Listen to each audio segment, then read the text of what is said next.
One final question, particularly for you, Bradley, but for all of you men, when it comes to fighting the sin of abortion in our own land, is there a way that Christians can rejoice in an incremental approach? Is there any room for any sort of incrementalism, or should we always be dissatisfied when there are, successes on that front?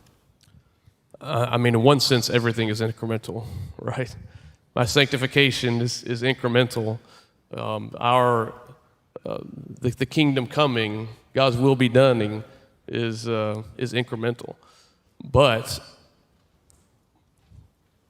God's demands, God's law, His standards are clear.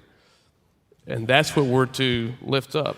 Like when it comes to our sanctification, although we may treat it as incremental, we don't proclaim it as incremental. We don't say, okay, well, I know you're sinning in this area, but just commit adultery a little less, right?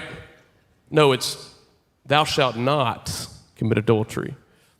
And although the sanctification may come incrementally or may become, I'm not doing it physically, well, I'm still doing it mentally. Or, okay, well, now I'm dealing with that. Or now I'm discovering, here's other ways that I'm doing that. And God brings the sanctification. Nevertheless, the standard is the same. And the standard has to be what we're proclaiming to the culture, what we're proclaiming and demanding of our representatives who are God's ministers of justice, as Romans 13 says. They are to administer justice without partiality, and so we're to call them to that. Now, it may happen incrementally in that it's this jurisdiction, or maybe it's this state, or maybe it's this area, and we start seeing those kind of victories. And I think absolutely we can. When we see it's happening here, celebrate it. When they're meeting God's standard, when they're seeking God's standard, we celebrate that. What we don't celebrate is sin.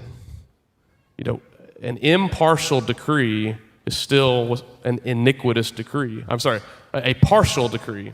And by partial, I don't mean halfway. I mean a partial in the sense that it shows partiality, right? If we're still showing partiality to the wicked, if we're still justifying the wicked and condemning the innocent in what we pass, then that's not something to celebrate. Now, could God use that, right? What others mean for evil, does He use for good? Absolutely.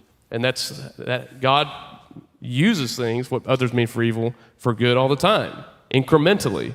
But we don't celebrate the fact that Joseph's brothers threw him into a pit or sold him into slavery. Those things were still sin, but is God using it? Yes. So I think whenever it comes to, if we pass a 20-week ban on abortion, or if we pass a heartbeat ban on abortion, those are incremental, but at the same time, they're still showing partiality. We're still saying, this life gets a different justice than this life. This life gets different protection than this life. And all of these, it's still a much lower penalty, and mothers still have carte blanche, right to commit this. That's still an iniquitous decree that still falls short of God's standard, and I don't think that's something to celebrate. But is it something that God's using?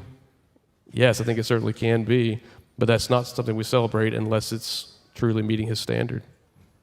Amen.